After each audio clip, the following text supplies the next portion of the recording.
So let's talk about what's happening with the crackdown in D.C. crime. And we see the huge presence of the National Guard. 4 or 5 states have put their National Guard members into the more high-trafficked areas, allowing the cops to go into the more challenging areas and make some big-time arrests. Look at these totals. Yeah, look at the numbers. Over 910 total arrests. This is just since August 7th.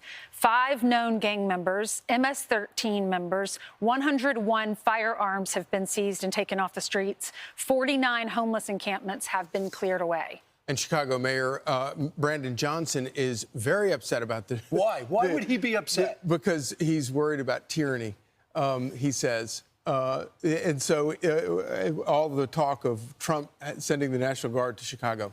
And this is what he had to say. Well, again, you know, the city of Chicago does not need a military occupied state. That's not who we are. Here's the bottom line. They don't have police power. There's nothing they can do.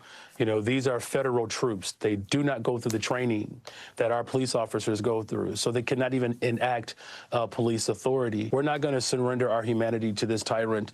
I can tell you this, the city of Chicago has a long history of standing up against tyranny, resisting those who wish to undermine the interests of working people. We're not going to back down. We're not going to cower. We're not going to bend. We're not going to break.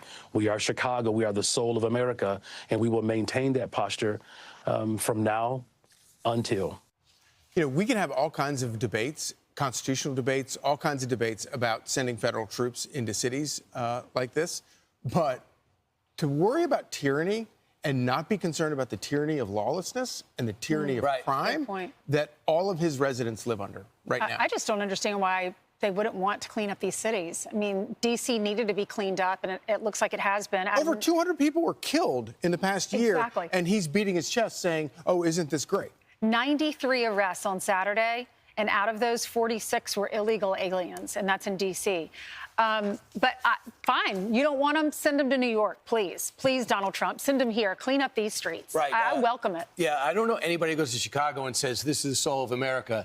They go to Chicago and go, this city used to be great. Right. And our mayor is so terrible. He's got, I believe, I was just looking it up, he's got 26% approval rating. That's pretty horrendous. That's so awful, it's hard to imagine. In a huge Democratic city that put him in office, they are predominantly beside themselves with this ineptness. So President Trump's going to come in, and it's going to be a hostile situation. I kind of feel bad for the National Guard because they're going to get some pushback. But, you know, I bet you the cops on the street will love it.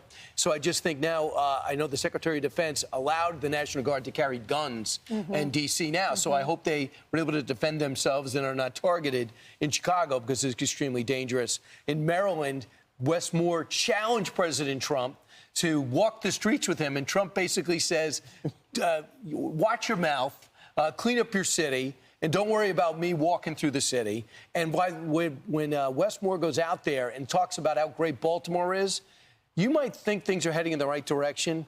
That's what you say. You don't say Baltimore is a city that is not ridden and overrun with crime and looks like the city that was once great but isn't anymore. Yep. And you know what's kind of interesting about every single one of the, whether it's Brandon Johnson or Wes Moore, they complain about everything that Donald Trump is doing, but their party and their policies have governed those cities for decades. By the way, the president today, executive order, getting rid of cashless bail. Yes, in places front like page that. of the Post. And they're going to sue back, and we're going to bring this forward. Bail and farewell. And my question is, if you don't like the idea of what Trump is doing, name for me one single solution, one single idea that is going to be different, that is going to change the situation, and nobody has. Well, people in Maryland and Baltimore, they can't sell their houses. Remember we talked about this a few weeks ago. There was an article. They interviewed residents who used to live in really thriving neighborhoods, beautiful neighborhoods. Kids could go outside. They could have picnics outside. They could sit on their front porches, and the people can't sell their houses because right across the street were people selling drugs. Right. And by the way, they had a panel on ABC talking about D.C. crime, and it's always teens lean left. Not this time. Rachel Bates said, no, it's really bad. I left the city because they broke into my car one time too many. So it's people that live in D.C., even if they don't vote for Trump, are saying, I cannot sit here with a straight face and tell you there's not a crime problem. Well, we will have a familiar face to you, U.S. Attorney for D.C. Jeanine Pirro, up at 8:20 this morning. I'm Steve Ducey. I'm Brian Kilmeade. And I'm Ainsley Earhart. And click here to subscribe to the Fox News YouTube page to catch our hottest interviews and most compelling analysis.